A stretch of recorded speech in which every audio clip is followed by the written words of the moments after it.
வீட்ல சப்பாத்தி ஹார்டா வருதா, ரெஸ்டாரண்ட் மாதிரி சாஃப்டா வரலையா? பலர் நினைப்பது மாவு ப்ராப்ளம்னு. ஆனா உண்மையில் சீக்ரெட் மாவு இல்ல, மாவு பிசைக்கும் முறைதான். சாஃப்ட் சப்பாத்திக்கு ரொம்ப சிம்பிள் இன்கிரீடியன்ஸ் போதும். கோதுமை மாவு, சிறிது உப்பு, லேசான சூடான தண்ணீர், மேலும் கொஞ்சம் எண்ணெய் அல்லது நெய். மாவு பிசைக்கும் போது லேசான சூடான தண்ணி யூஸ் பண்ணினா ஒரு இம்பார்ட்டன்ட் சயின்ஸ் நடக்கும். அது குளூட்டன் ஃபார்மேஷன் இம்ப்ரூவ் ஆகும், அதனால டோ எலாஸ்டிக் ஆகும், சப்பாத்தி சாஃப்டாக வர ஆரம்பிக்கும். மாவை ஜஸ்ட் மிக்ஸ் பண்ணினால் போதாது, குறைந்தது 8 முதல் 10 நிமிஷம் மாவை நல்லா பிசைய வேண்டும். மாவு பிசைக்கும் போதுதான் குளூட்டன் நெட்வொர்க் உருவாகும். இதுதான் சாஃப்ட் சப்பாத்திக்கு முக்கிய காரணம். மாவு பிசைத்த பிறகு 1 டீஸ்பூன் எண்ணெய் அல்லது நெய் சேர்க்கலாம். பிறகு மீண்டும் கொஞ்சம் பிசையுங்கள். இதனால் டோ ஸ்மூத் ஆகும், சப்பாத்தி நீண்ட நேரம் சாஃப்ட் இருக்கும்.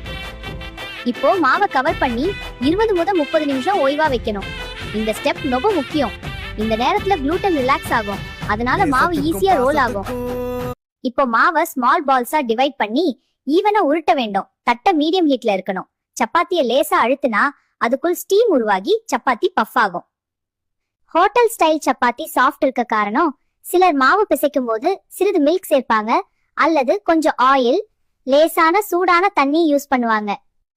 சிலர் சாஃப்ட்னஸ்க்காக பனானா சேர்ப்பாங்க, அது சாஃப்ட்னஸ் கொடுக்கலாம், ஆனா சப்பாத்தி டேஸ்ட் மாறிவிடும்.